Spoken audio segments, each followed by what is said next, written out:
We read all of SJM in a year, and this is what we think.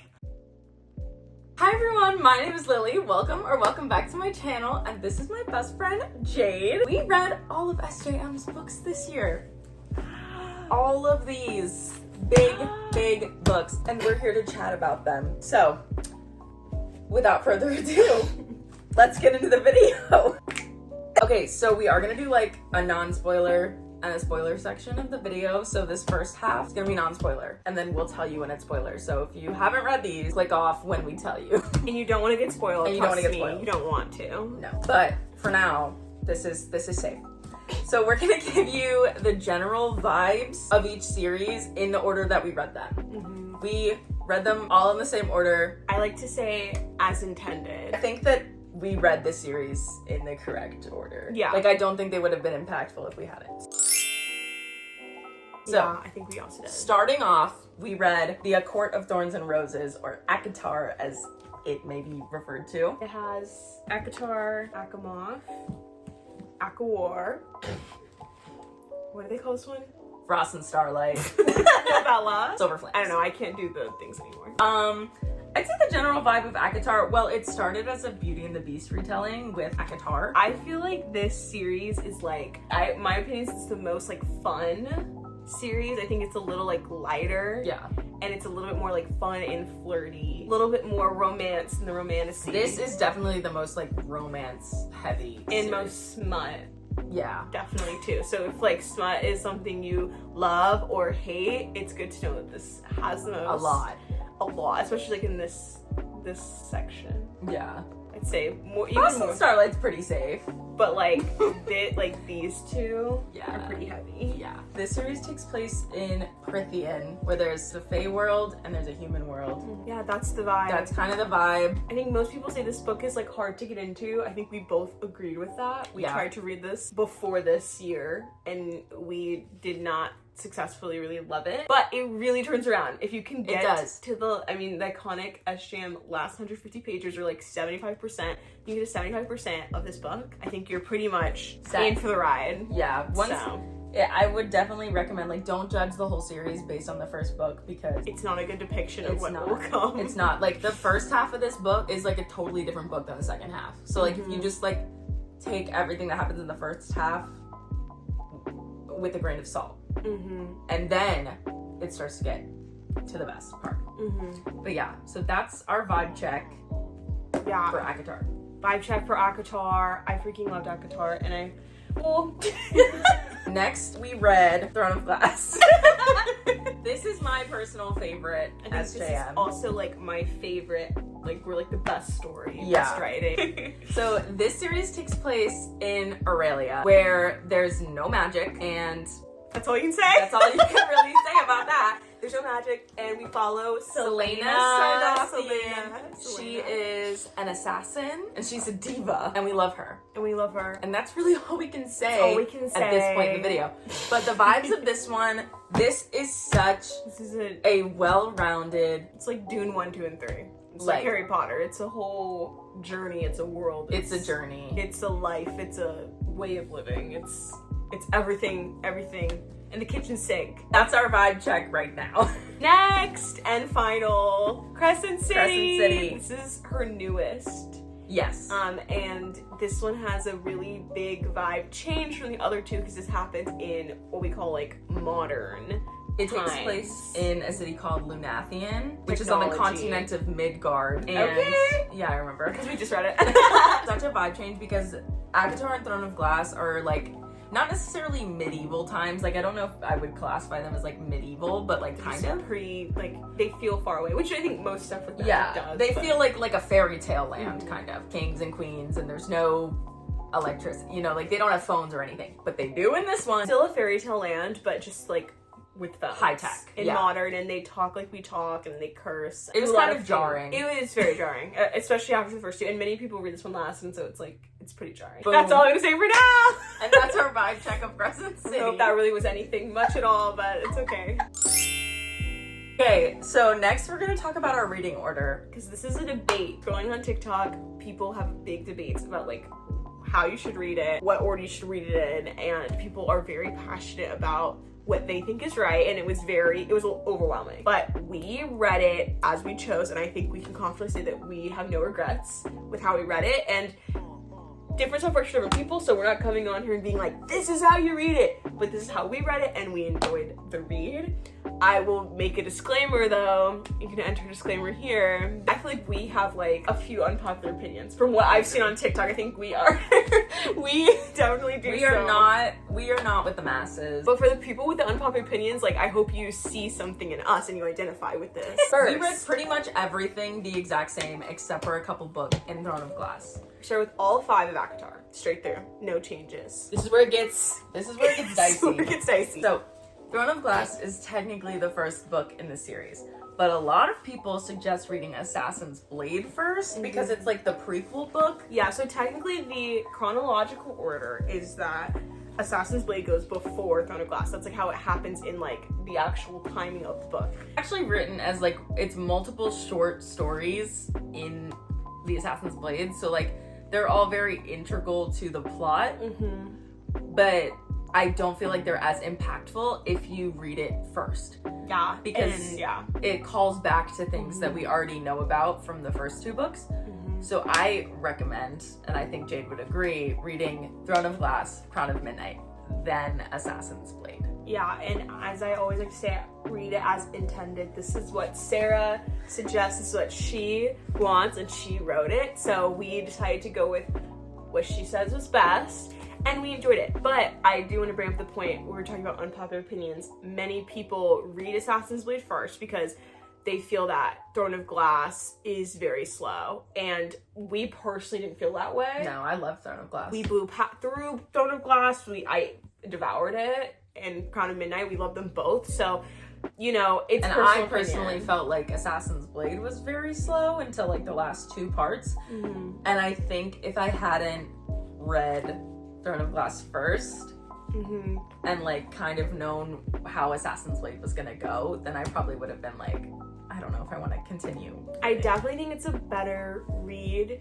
third because it's just, you just don't like, I honestly can't even imagine reading it first, not even thinking about it, because like she said, it's short stories, and so it really, like, if that's the first thing you're ever reading, yes, it technically does, I guess, set up like what you know about Selena, who's the main character, but it's just so, like... I like to think of it as, like, they're little Easter eggs. Some people even read it fourth, and, like, which I also think is interesting. That's true. But, like, I do think that third is the best way to read it because it's just really, like, it's set in a place in the series that you really, like, you know, get this, like, background where you already feel like you really know the characters. Yeah. Second half of Throne of Glass. Second half, we have Queen of Shadows, which you read 5th. Now here's where things get a little dicey. Again. So, you have Empire of Storms, which is 6th, and Tower of Dawn, which is 7th. And there's a thing called tandem reading that you can do where you read these 2 books at the same time. Because they take place at the same time, you're just following 2 different plots. I read them tandem. I didn't. I read them as intended. And I personally had a grand old time reading them this way. Tandem. But I really, really liked not reading them tandem. I don't know what the tandem reading experience is like, but I was fine to read both. And the same thing with this, many people read it tandem because they found it difficult to get through this book because it follows a character that a lot of people don't like. Yeah, and what happens is that there's a, like, after this book, there's a big cliffhanger, and people and then you have to read don't this one. don't like to wait through this whole book to get to the end of that cliffhanger. But obviously when we read it, we didn't know that this would end on a huge cliffhanger. I read it, we kind of read it separately, like 2 different ways, just because like we kind of wanted to like see both ways the difference. But I personally enjoyed it because I didn't really like Empire of Storms. Like, I liked it, but I liked Tower of Dawn more. Which is, like, kind of... unpopular opinion. But so it was really nice to, like, be able to, like, break up Empire of Storms with Tower of Dawn. We both really like the character this follows, which a lot of people really don't like this character, but we don't have a problem actually. Would you say this is your favorite book in the series? Yeah, I definitely would. Tower of Dawn was my favorite outside of Kingdom of Ash, and I think these three. But I really enjoyed Empire these four. Storms. I enjoyed Empire Storms. Yeah, honestly, all four. But I enjoyed Empire Storms a lot as well. I liked it. I just felt like this one has Tower of Dawn was better to me. Yes, this book has a lot of point of views, and this book only has 2. Again, so this just goes into it. Some people don't feel like they can like really get into Throne of Glass. That's why they choose to do Assassin's Blade first.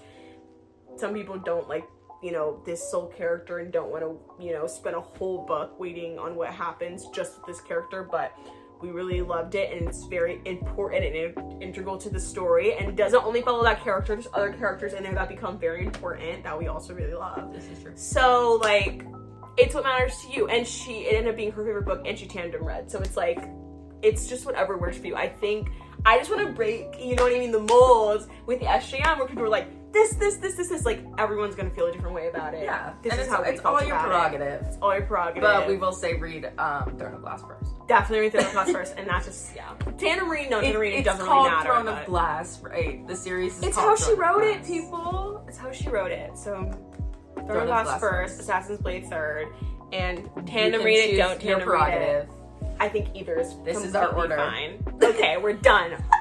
Yeah, and then we just read Crescent City straight through. Some people do like the acotar to Crescent City. Like, I've seen people say I would say that, like, I've seen people say that they've read like the first Crescent City after the novella, then read Silver Flames. Yeah, I was gonna say if I were to get crazy, I feel like you could read the first 3 acotar, then read Crescent City. Oh, then one. Crescent City 1. Then read the novellas. And then novella and Silver Flames, and then read these 2. Just because of the way they fit. But to be honest, I'd keep it like I think I'd keep it simple. I really would. I think I would just do I think I would just do acotar straight through, and I would do Crescent City straight through. But like, if you want to get crazy, if you want to get crazy, if you want to get lore accurate. But I almost feel like it's more fun when you read it straight through, because it's that like adds to so much of the like yeah, you know what I mean, because you are thinking back. It's this whole thing is thinking back. That's the whole name of the game, you know. So do what you want. Now we're moving into the spoiler section of the video. We tried really hard to dance around spoilers in the first part, but it's already too hard. If you haven't read them and you want to, bye. Click off say now. How we feel about every book, are in detail, our ratings, our feelings about it. So and we're gonna be ranking our characters. So yeah, if you don't want to be spoiled, I would leave. But thanks have for fun watching. reading. Have fun reading. It's worth it. Come back when you're done. In the order that we read. You read that. We start with Avatar. Fun fact about this, actually, I owned this book, and then I read 5 seconds of it, and then I was like, I'm not gonna like it, so I gave it to Jade. That's how we got on this. And then I had to rebuy it. I think it's also good to say that I love reading on ebook. I love reading on my phone. So I'm a iBook, ebook, EPUB, PDF person. Lily is more like reads the actual pages. I read the actual pages, book. And then we both audiobook. Mm-hmm. So especially with books like these that are so dense and long. And honestly, these aren't even that dense and long compared to like once you start getting over here or start getting into like Kingdom of Ash. Yeah, like it starts. But really shout out, I feel like her name is Elizabeth Evans. Really good. Shout out to Elizabeth Evans, who narrates all of SJM's books, because she's awesome. Yeah, she's amazing. Highly recommend. So we use 2 apps to like rank and keep track of our reading. We use Fable to kind of give our final reviews and to update every day that we read. And then we use Goodreads to like update like the percentage of the book we're in, and if we have like tiny comments as we read the book. Yeah, because they both have kind of different things to offer. And then there's a new app that Lily started using, Pagebound. So we'll see. Maybe we'll be back in a year. When we rate books, we rate them like immediately after, based on how we feel, gut feelings, like in the moment. So, like, even if we would change our mind, like, even if, like, now I would not rate this a 3 or blah, blah, blah, that's what it's gonna stay as. Because that's what I rated it at the time. That's how we came off the book, so just to put that out there. Yeah. I rated it a 3. Jade rated it A 3.5. a 3.5. As we said earlier, like, the first half of this book is a totally different book than the second part. Since this is full spoiler, like, whenever they go under the mountain, like, that is where shit really starts to hit the fan and it flips. Also, the whole time I read this book, I had a bad feeling about Tamlin, and it was just really great to know that that feeling was so, like, I saw rightful. someone saying that they got a Tamlin tattoo before they read. Woo, that's crazy. I also Yeah. think this book, and this, like, speaks to SGM and how she writes, but, like, this book gets smarter and smarter and more important as you read the other books of acotar. Yes. So it is an important book. It's not something to just, like, discount, because so many things in this book really, like, as you keep reading, you'll be like, we'll talk about it in the next review. There's little breadcrumbs through every single SJM book that, like, you need to hold on to that kernel of knowledge. It's a solid start to the series. Solid's a big word. It's a start. It's a start. Okay, we have Mist and Fury. This is Jade's favorite. Well, it's not my favorite. It's not her favorite. But that should just show, like, how freaking good it is. I think many people will agree with me. This is some of her best. This book, the end of this book is insane. I rated it a 3.5. Okay. Which is actually crazy. Yeah, it is because crazy. I don't remember anything about this book other than the very end and the very beginning. So Lily learned early on that when you listen to books really fast and you really I also listened to this and acotar with the dramatized version. Yes, which, like, we should talk about that. So they released dramatized full cast editions, which are like a movie. Like, that's what they describe it as. They describe it as like a movie.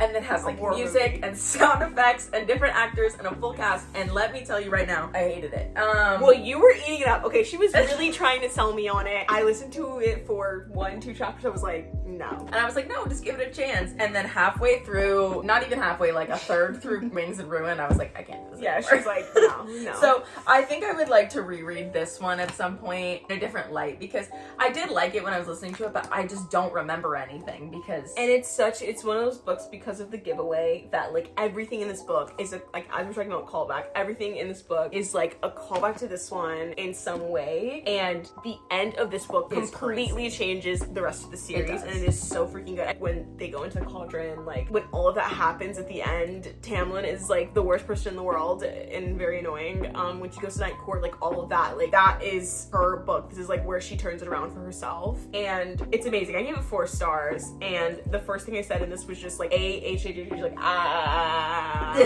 because it was so good. And I said, like, the last 100 pages were psycho crazy insane, but the plot is here, like, buckle up. That's how it felt. It literally was like, if you were like questioning her, if you were like, I don't know if I can read SGM, if you could, it's like, all worth if it. that book was not enough for you, then I don't know if this is for you, because that book was so good. That's how I feel. I'm passionate. She's passionate. Come off, which many people are.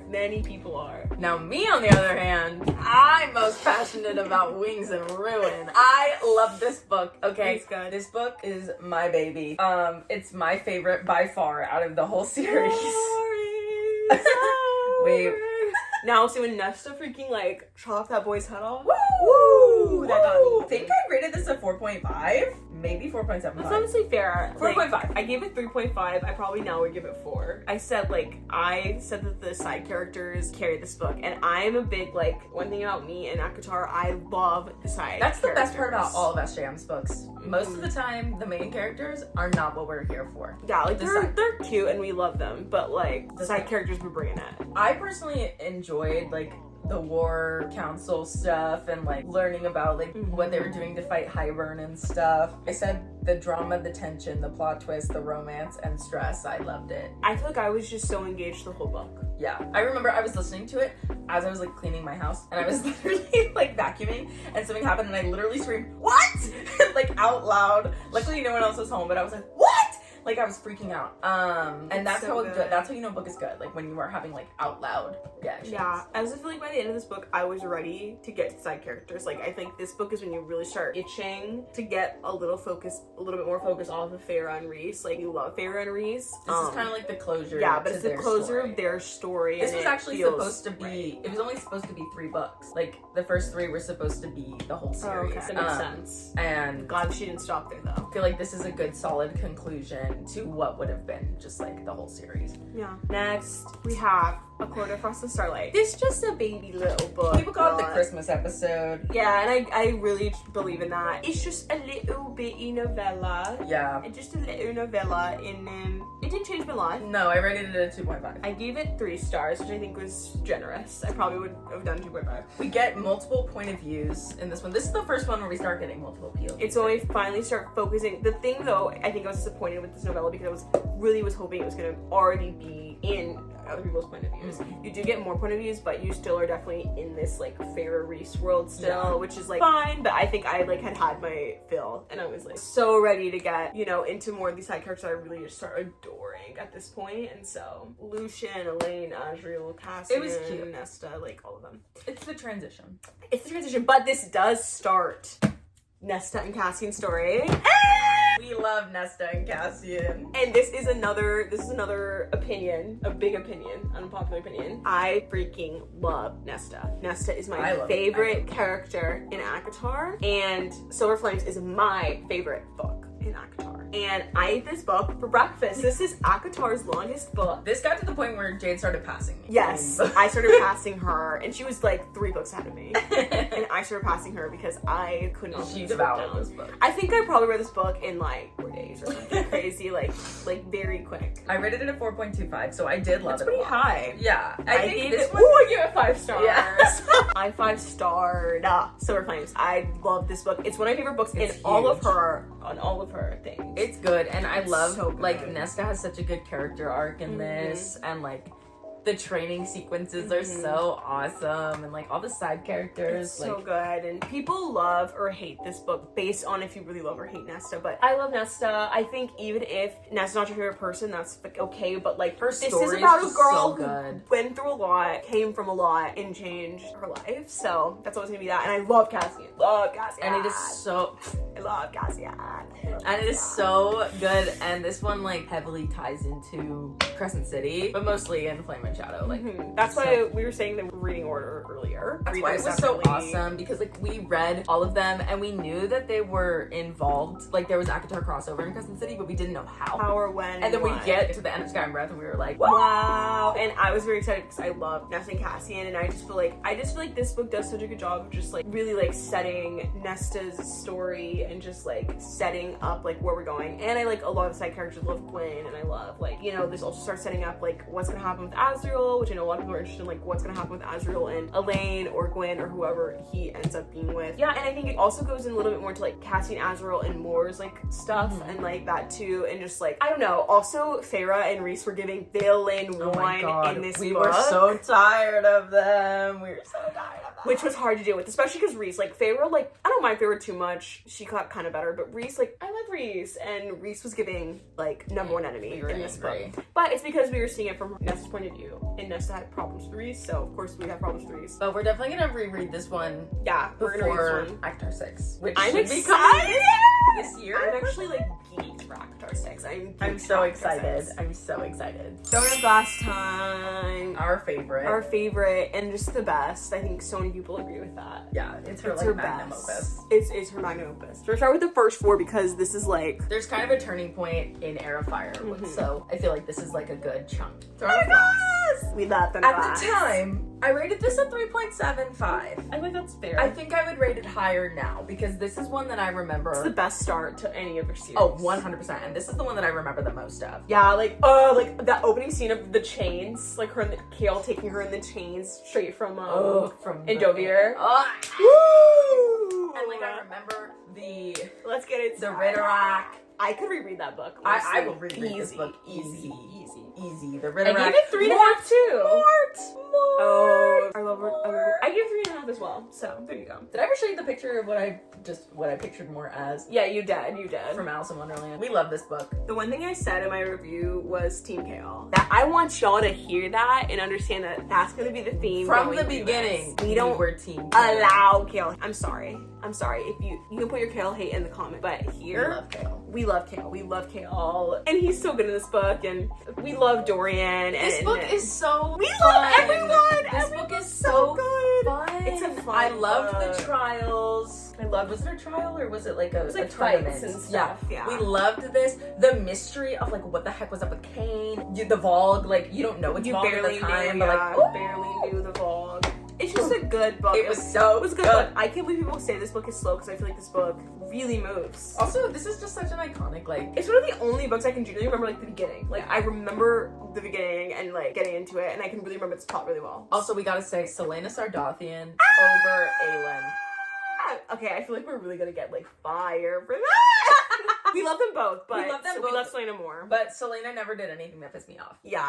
Aelin did. Aelin just got I think she got a little bit of a big head. Yeah. Next. Yeah, Crown of Midnight! We love Crown of Midnight. I remember less about Crown of Midnight, like, now looking back on it. Mm-hmm. But at the time, I rated it a 4. I also gave it 4. 4.5. I gave it a 4, and I said SJM did her big one, what? Yet again, Team Kale. Yeah. Yet again, Team Kale. This is when he sends her off on the boat. Yes.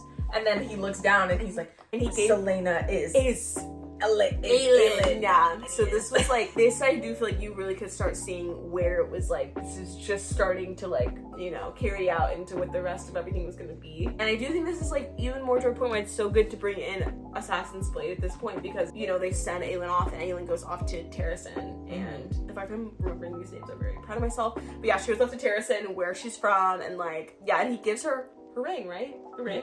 Yeah. That's the ring. Does she take the ring or does he take the ring? I think he gives it to her. And she gives it to him. Yeah, that's when he like realizes. Mm-hmm. Yeah, so this is like so good. I just remember loving it. That's all I really remember about it. Loving it. We love Nehemia. Rest in peace. Miss her. Everything Aelin did was for Nehemia. That girl. Everything. Then we have Assassin's Blade. I think I rated this a 3.5. I also gave it a 3.5, but I really enjoyed Assassin's Blade. I know like Lily didn't enjoy it as much, but I really liked it. My favorite was I loved the Silent Assassins part. I loved the Silent Assassins part, and I loved the very last chapter. Yeah, and many people like 3.75. I'm just gonna say it, and this is no judgment, but I feel like people really get in their feelings. They're like Sam. Sorry, I did not have a connection to him like everybody else does. He's literally here for 3 seconds. Like, yes. Maybe if you read this one first, you would have more of a connection, but we didn't. Right.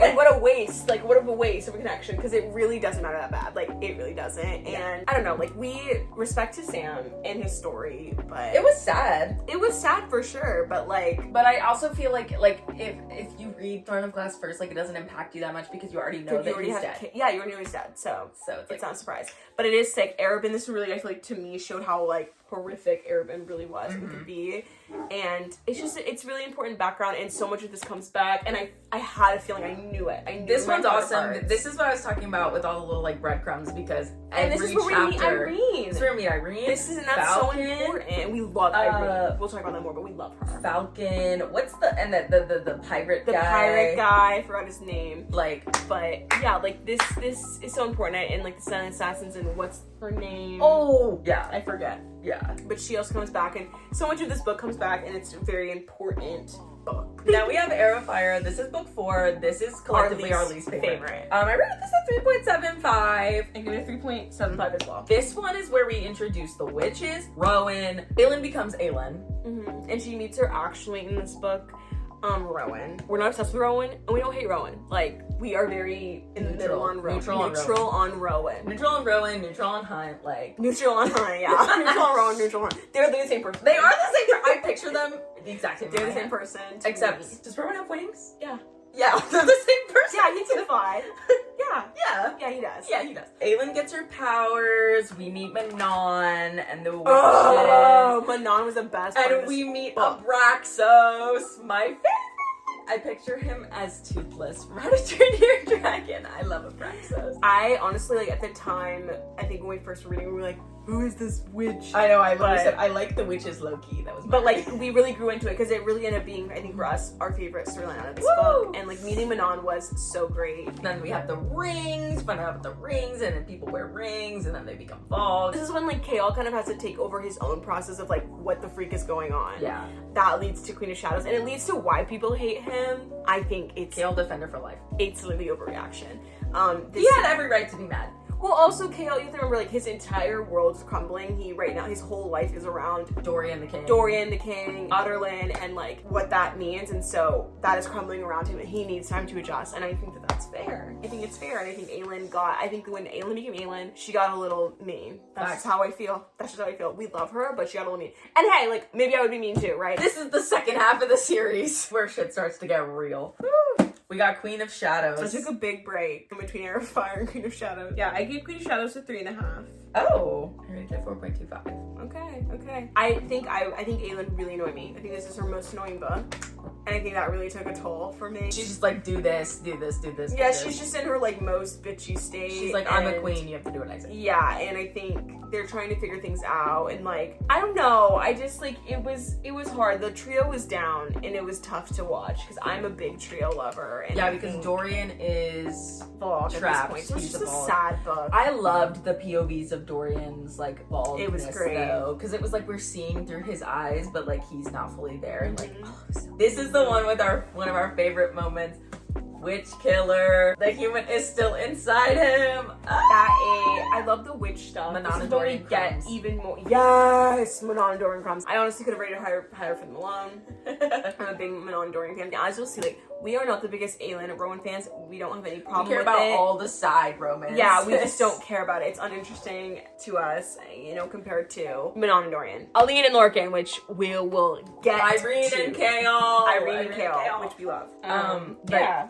This one was good. Like, a lot happened. Yeah. They killed the king. Sometimes what I said about it. Oh, I think I said there was too much. It's giving kill him in case. Oh, yeah. The end of this book was so good. I forgot really how good good the end of this book was with the king and with Dorian and Aelin and Howard breaking the glass castle or whatever. Yeah, that was all really good. And I think what did drag for me in this book was there's too much Rowan and Aelin, like, romance. Like, I was like, I don't care. Really, like, I don't think there was really smut, but it felt like... No, they don't do anything until Empire of Storms, I'm pretty sure. Yeah, but it was like, I think I literally put in here that, like, it was just, there was time for romance and there was time for fantasy, and I think there was too many parts that things was, like, are romance. too high at stake, right? Yeah, we didn't care. That's how I felt about House of Flame and Shadow, too. I was like, your world is ending. Stop having sex. Although it ended up being necessary for the plot, I guess. Technically. But I just don't care. I never end up really caring that much about the main characters. No.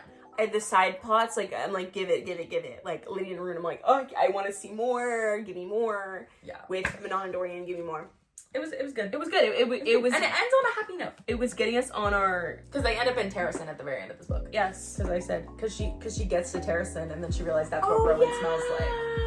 She's that scene. That was cute. That was cute. Empire of Storms. Empire of Storms, this big boy. I gave this one 4 stars. I think I rated this 4.5. Yeah. This was a good book. This was good. This was a good book. It was long. A lot happened. The end of this book is the end of this book is when Maeve takes her. Yes. So this book figure out right about Maeve. This book covers like the entire continent. Like they go everywhere. Did we figure out about Maeve in this book? Was it in Queen Shadows? No, it's in Tower of Dawn. That's crazy. The fucking spider tells them. Oh yeah. The spider or whatever they're called. I said every one of these stars was earned by my girls. I don't play about Manon and Dorian. I don't play about Lee and Lorcan. I know that man will have a turnaround. I don't play about Lysandra. I said this is what I'm talking about. TOD, we are in you and ready. Yeah, these no tandem read as intended. So good. Yeah, and I didn't see, so she tandem read this. I read this just as a whole. So like, yeah, I loved it. I gave it 4 stars, and I said it was earned. Like, I think it was really, really good. I also think as I read, I think I became a harder like reader. Yeah, low key. Well, because there's more to follow, so it's like you have to figure out like, was all this really necessary or not? Yeah, but I love this one, and me personally, I loved the whole plot with the cadre like hunting for Lorcan or whatever. Yeah. Ooh, and I love Gabriel. We learned so many. Yeah, not Gabriel. We get so many. Fenris. Yeah, we get so many new plots. The fact that Gabriel is Adian's dad, which when do we even figure that out? Oh, we get Adian in Queen of Shadows. Adian's annoying as boy. Hate him. But he like turns it around, but still. Oh my god, and Lysandra! We love her. We love Lysandra. We love Lysandra. I'm just gonna say this, Alita and Lorcan and Manon and Dorian are like my favorite two couples. Irene and Kale? Oh, and Irene and Kale. I don't know why I always keep forgetting them. It's because we're not there yet, but like in this book, they carry this book for me. I was so just like, every time we were off any of those four, I was like, hit me back. Has so much to do with like the witches and like a lot happens with the witches in this, and like the witches are so special. That storyline is so special, and I'm obsessed with everything that happens with the witches. I'm obsessed with the 13, and I'm obsessed with like the second and the third and all of that. So this is great. Then we get to Tower of Dawn. Our favorite. I rated this 4.75. I said, unpopular opinion, this is my favorite book in this series, and Irene and Kale are everything to me. I gave it a 4. Okay. I've been giving so many just a 4. I think also, what you guys don't know about backstories, I was reading these books very fast. Yeah. I was reading these books very fast because I had pushed off Queen of Shadows, and she'd already started reading them, and I read all these books in about 2 weeks. I read like the whole last 4 in 2 weeks. So I think in my head, like when you're reading that fast and you're so like going to the next, I think you're like, it was good. 4 stars. Yeah. Let's go. I didn't take a lot of time in between books. But we loved this. Devour Tower of Dawn. This I one. loved it. There's 3 POVs. Irene, Kale, I'm surprised you didn't keep with the POVs when you tandem read. It was a lot. There was like 15 point of views I was following all at the same time. But this one is just so good. I love them healing Kale and like finding out like the light and the darkness that was in his spine. This and was like a big novella. It was like a big novella. It was so good. It was so good. And then they're in the caves and they find out that Maeve is a Vol Queen. It feels like the comfort book of the series, weirdly. Like it's interesting and a lot happens, but it's like we get out of it's not a lot of drama. No, and we get out of like where we are. Yeah, it's just like you leave and I do think it's funny though, because like everyone else is like fighting for their freaking lives and Kale is just like trying to stand, falling in love, trying to stand and eating yummy food. That's literally the plot of this. But and I love Irene. We love Irene so much, and just her storyline, her coming back, Kale not knowing that was Selena. Yeah, or and like the whole reason that like she is who she is because of that moment. That's why it is important, guys. Where is it? That's why it's important. Like these books are sisters, and like, and we get Falcon in this book again, who's like he ends up coming in clutch later. And Falcon's related. Isn't he Lysandra's uncle? Yes. Cousin? Like, I think he's her uncle. Yeah, and it's just like in the Torre, right? Yes, the Torre, the healers of the Torre, and they come and help in Kingdom of Ash, and like the way that everyone ends up coming from the southern continent to help in Kingdom of Ash, like, oh my god, it's too good. And I love the story of the Torre. I loved, like, I forgot the name of like the leader that was gonna pass it to Irene, but like she was great. Yeah, I loved her. And like this, just the healers, the Torre. I love everything about this book. It was a comfort book. And there's also still like a mystery because there's like someone from the Vogue who's like infiltrated Antica. It was the sister. Yeah, it was the princess. It was one of the like princesses, but nobody knows that. So it was like, oh my god. And then she like gets her out of there, barely being able to stand. I was like, oh. And then their powers become interconnected. Irene saves Kale, and then like when she gets drained, he gets drained, and vice versa. But like they're so. It's so good because we love Kale and we just want to see Kale win with someone as amazing as Irene. And we did. Yeah, and as we all know, it goes into Kingdom of Ash and 5 Irene saves everybody. Stars. Irene, you know, this 5 is stars. crazy. I gave it 4. I should have given it 5. But I gave it 4 stars, and all I said was Team Irene. That's all I said. Meanwhile, I gave like a book review. I loved every single second of this book. I loved it. I sobbed like a baby like 400 times. Yeah. Look at the updates on this one. I probably updated 200 times. Yeah. This book changed my life. I think about this book to this day. It's just like, it's so good. You said you were naming your child Selena. I'm naming my child Selena Sardalian. I probably would name her Irene, honestly. So many updates. It's crazy. And like you have like so many just for like 99%. Yes. Oh my god, because you find out that the king's name was Dorian and he couldn't remember his name and he couldn't say nameless is my prize. Nameless is my prize. That was when Selena's falling through all the worlds and she sees Rhys and Feyre, like, come Which on. I had to be told that. I did not realize that. I was obsessed with Manon and You were so obsessed and with Alita Lorcan, and so I was like so happy every time anything. I was so happy, like, oh my gosh, like I said, don't play with Dorian and his powers. For Otterland, remember where you came from, he has all 3. That was when Dorian had all 3 word keys. Oh, the word key. Oh my god, like, I can't. There's only one and which who will be my queen? And when Selena banishes the gods to that place and opens a portal, and then she and Dorian join powers, but then she kicks Dorian out of the portal, and she's like, I'm doing this on my that was own, crazy. and that's where they kill the king. And then Irene and Dorian taking down, what's his face? The Morath guy, I can't remember his name. I'm sorry, I was saying 73% said that's all we got, but we get 59 pages of Rowan and Aelin, okay.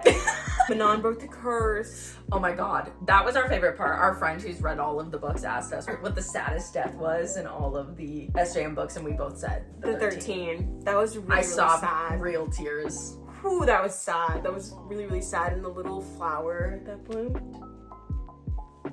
He said, I can't believe I'm not crying, but this is getting me the 3. It all started with them, my fam. I didn't cry. The end when, like, I'm really surprised I didn't. Oh my god. I don't know why. I don't know how, but it was so great. Kingdom of Ash. Kingdom of Ash. You are so good. You are. I love you. And honestly, if I could again, we don't touch anything, but if I could, I would honestly go back and give it 5 stars. And finally, we read Crescent City. We have a lot to say about this series. This was definitely our least favorite series. That's for sure. No tea though, like no tea, no No, shade. like they're definitely not bad. Yeah, they're not bad. They're just, I think we came off, Throne of Glass, which is arguably like her masterpiece, baby. Coming from the city, and it's just like we were saying earlier, it's a lot of adjustment. Yeah. It's adjustment. And as you can see, these books are freaking huge. I want to compare this book, first book of Crescent City, to the last book. It is literally like bigger. To compare it to Throne of Glass, it's like, and even comparing it to like the first book, like we're just not used to having such dense books information to start. And I don't know if she like knew that it was going to be a shorter series, so she didn't want to make them like she had to fit everything in the books. But like, I don't know. I think it could have benefited from being shorter. It was very hard. This was the hardest one to really start getting into. So this book follows Bryce Quinlan. She is half fae, half human. And Hunt. He's an angel. There's angels in this book. And she has her best friend Danica, who's a wolf. And then she gets murdered. Yeah. And this whole first book is basically Bryce like dealing with the grief of losing her best friends and trying to figure out who murdered. And it's like, okay, we like to say whodunit. These first 2 books are like kind of murder mysteries. Well, okay, first book is a murder mystery. Second book is just like a mystery. Yeah. And then the third book is like, what the hell happened? This is a whodunit. Yeah. This is just like a mystery. And this book is like a typical Sarah J. Maas book. Yeah. Which I think we both agreed this was our favorite. Mm-hmm. I rated it 3.75. I gave it 3 stars. Oh. And I agree with that. I really liked... I was confused at first, and then there's a turning point. The turning point when... 75%. Yeah, when we find Hunt on the dock. Woo! Yeah, that had it. I remember that. I was like, wow! Yeah. And then... It was like his cape and he like moved his face. And it was like... And everything from that point on is like batshit crazy. But even in comparisons to after you read the other 2, it's like calm. Yeah, it's like nothing happened really. It's like... It starts like, I think the whole point really of the book looking back is probably just to really set up like what's happening. But this book dragged for me. I think it was just so much information and I felt very like confused. Really did like pull itself together in the end. I said it was a generous 3 stars and I think I still feel that way. And I just don't think any first book of any series should be 800 pages. It's too much. No. It's too much. So yeah. I did still like it more than acotar. That's crazy to me. Oh, the first book of acotar? Yeah. Yeah, same. Yeah, I can agree with that. Yeah. I think it's a stronger first book than acotar is. Plot is just, you're just like... It drags. Oh my god. And like, it's just so much like, I don't know who he is, I don't know who B is, like, who are these people? Yeah. Who's the Asteri? Who's this? Who's the 33rd? It's just There's 50 numbers. It's There's 50 lot. 50 types of animals, creatures, and things. People, places, and things. Nouns. It's a lot of... And then we have the second one, which I rated at 3.5. I liked it less. I gave it a 3.5 as well. I like this one a bit more. This one I felt was personally, I think it started stronger than the first one, but then it dragged. And then we got to the end. I think again, like we talked about, like initial response, this book dragged a lot for me. Even maybe a little bit more than one. Yeah. But I think the end for me was like so like... It was so good. Jaw-dropping. Like, I feel like this one had a bigger turning point earlier, and this one was just like long, and then boom. Mm-hmm. Also, it's like a little bit of a wild goose chase because it's like, honestly, now we can see that like chasing the boy, chasing Sophie, the Thunderboard thing, it didn't really end up mattering that much. No! So when you find out that he doesn't even have any powers, I was like, so all that was for nothing? And it's like, I guess technically it's like saving a kid, but it's like the Thunderbird thing and Sophie, like, yes, it connects to Danica, and I guess that is like one pushing plot, but it doesn't really matter that. Well, we also ended up finding out that Hunt has the same power. Yeah, kind of, in a way. Yeah, that. Where he can, like, yeah. But we do introduce certain characters that, like, are even more likable. We see more of Ethan in this book. We see more of Rune. Hypaxia. Oh, I love Hypaxia. We see a little more Rune. Do we meet Lydia in this book? Daylight? Oh! Yeah, that's this book, right? Was she revealed in this book? book? Oh, no, that was revealed in this book. Yeah, it was. Yeah. See, I knew this book was tea. Yeah, there was some tea moments. Yeah, the Daylight, we really love Lydia and Rune. Lydia we really and Rune. love Daylight. And Rune, I kind of predicted it was the Hind. I thought it was going to be Hypaxia. I thought it was going to be Hypaxia at first. No, I thought it was going to be Celestina, the new Archangel. Oh, that's crazy. And then she betrayed them. I was like, well, I guess she's not Daybright. Well, I kind of thought it was the Hind because when he went at the thing when they said they would meet, they saw the harpy and then he looked back up the stairs and the Hind was there. So it's like it's either the harpy or the Hind. That's how I knew. Because it was like no one would be there to meet him. So once I knew it wasn't the harpy, so then when she turned to the Hind, I was like, it probably is the Hind. It's probably the Hind. And I didn't put in my Goodreads updates. I was like, I was like, is Daybright the Hind? Is Daybright the Hind? Oh, see, this is when we were reading them at the same time, but we were never at the same exact point. We're never at the same exact point ever. So we were like trying not to spoil for each other, so we can't talk about it when we're reading it because we don't know what points we're at. So that was really hard to like not. So actually, you know what? I take it back. A lot of things happened in this book. Well, I give it a higher rating than 1. I agree with that. I think it was still better than 1, but it definitely dragged. I think I'm gonna stick with my rating. I think I'm gonna stick with 1 being better. Because the end does not save it. That's crazy. I know 2 is like insane to me. That's like we can both agree on that. I personally, I do not want another book. I would have to it's gonna take a lot. Like I'll read it if she does. Of course I'll read it, but I feel like it ended. Yeah, it's done where it needed to. They did what they needed to do. The hysteria is gone. What is the last word? No, they're gonna do another book because they're gonna have to show the process of them getting down all the new things and her abolishing stuff and Ethan being the prime and all that kind of good stuff. Wait, what the hell is this? This is the acknowledgements, I think. Maybe. No. I think this is an acknowledgement. No. There's stuff that I'm not recalling. I gave this book a 4. I gave this book a 4.25. Okay, queen. This was what you call an estrogen book. This was cray. We ride for Lydia and Rune. Lydia and Rune is the best part of this book for Ethan was pissing us off. But he's good. We like him, but he had a good arc. But even at the end there, he was like, I don't know if I can be that. Baby, just be you. Be prime. Be you. Be prime. Like you don't really have a choice now. Yeah. We were talking about how they spent so much time with Hypaxia and Lydia that it was kind of confusing with the whole Hypaxia, Celestina, Rune, Ethan thing where it's like, who's supposed to be with who? Yeah. You know, who's supposed to be with who? And then what's Perry was her name? Yeah, and then Perry came in at the end, so it's and of course they're not putting Hypaxia with Ethan, but it's just you're talking about how that was a little confusing, who was spending time with who and what that really meant. And there's that Therian Hypaxia thing, so it's but then Therian marries this other girl that was she didn't want to be with remember him. her name. What is her name? I forgot it. Oh, I don't remember. But I liked her though. I liked her too. Yeah, I liked her too. And Bryce liked her too. Yeah. And then Bryce spends the first quarter of this book in Prithian with Nesta and Asriel. Yeah, and she was awesome. Annoying. She was annoying. She was doing a lot of dumb stuff. She was so stupid. Yeah. She kept double crossing them. She didn't get that this was she doesn't know how they play. I know Dada, and he would never do this, you know. But it all worked out in the end. It all worked out. She trusted her. When she pushed her parents through that portal, I was like, whew, Bryce, you're crazy. Yeah, she was crazy. Especially because she almost died. How would they have found it? And she left the boy. Oh yeah.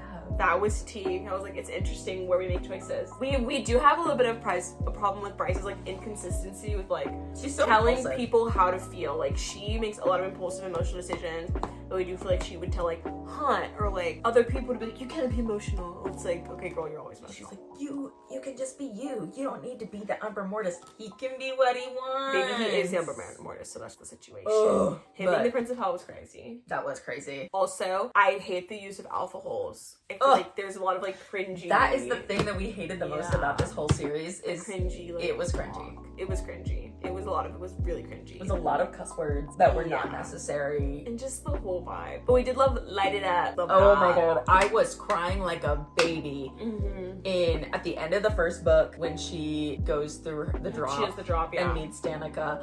And then I cried like a baby when Jessica. Oh, Jessica gave her life. Jessica's my queen. Queen, all hail Jessica. And wait, what did I write? Jessica. It was when Jessica was like, when you're ready, Bryce, like this will all be waiting for you. And then she said, we'll all be waiting for you. And it was like Danica and the pack of devils like waving on the shoreline or whatever. And I was like, ah. Yeah, that was so tea. But yeah. Yeah. Oh, and Hypaxia becoming the queen of the Bone Quarter. Yeah, then and House of Flame and Shadow. That was crazy, and also O'Connor giving him the bullet, and like Connor. That was so sad. For the last time, that was also really when sad. Hypaxia let Connor talk. Yeah, I was like, he was like, it's like my world, go speak. Oh, Jessica was like, girl, if you don't just let her speak already, like. I love Jessica. Yeah, just was like, oh my god, and also this is like kind of off topic, but justice for La Hava. I miss that girl. I miss her. But I loved how I love how they kept like bringing La Hava up, and they were like, she fought. They did not let La Hava go in vain. Yeah. Oh my god. And didn't they give her? She gave her a little boat for the sailing. I don't really remember that. I think Bryce gave her a little boat. Least favorite series, best book though. But that means the only book I've given 5 stars was Silver Flames. Yeah. Which I didn't know. This is my only 5-star. Wow. This is our 5 stars. Really quickly. We did it. We need to rate our main characters. Selena, Aelin, Nesta, Bryce, Sarah. Okay, I think mine is Nesta, Selena, Aelin, Bryce, Sarah. Favorite at the bottom. And see, that's the thing, like, we give Aelin tea, but we know it's because she can handle it. She's our strongest. She is the strongest. We give her tea, but she can handle it. We love our girl, though. We love Aelin at the end of the day. She saved everyone. But I just miss when she was Selena, because she was just a girl. So sweet. She's just a girl. She's just a girl. Yeah, and like, Feyre, like, she's fine. Bryce is fine. Bryce is fine. She had her moments. Everyone has their moments, but Nesta's my girl. Okay, let's say our favorite couples. I think I actually gonna go. No, yeah, Manon and Dorian, Nesta and Cassian. Yeah. Then Elite and Lorcan. Then Lydia and Rune. But the thing is, you have to get this is the top. Like, this isn't really even like a ranking. It's just the top out of all the couples. Yeah. I think those are my top. And then Kale and Irene. Okay, I was gonna say like Irene. I always forget for some reason. So that's my 5 top couples. My top 5 couples: Kale and Irene, Lydia and Rune, Elite and Lorcan. Oh wow, over Manon and Dorian. Manon and Dorian. Okay. Oh, that's hard. I feel like you would have. I feel like for you it was Manon and Dorian over Elite and Lorcan. Yeah, switch them. They're like tied. Yeah, they're and tied. And then I would say like they're all tied. That's what I'm saying. Like they're all tied. Low key, recent favorite. And you know what? That's tea though. That's tea. That was your 5. Then who did I put in my 5? Nesta and Cassian. That's who you have. Yeah. It's Nesta and Cassian for me. Over recent fair every day. Thank you so much for watching. This was not as conclusive as probably your other book girlies, but that's not what we're selling here. And we're so excited to be able to read anything and everything. We're free. We're free. Even though we love her and we're ready for acotar 6. Acotar 6. Bye.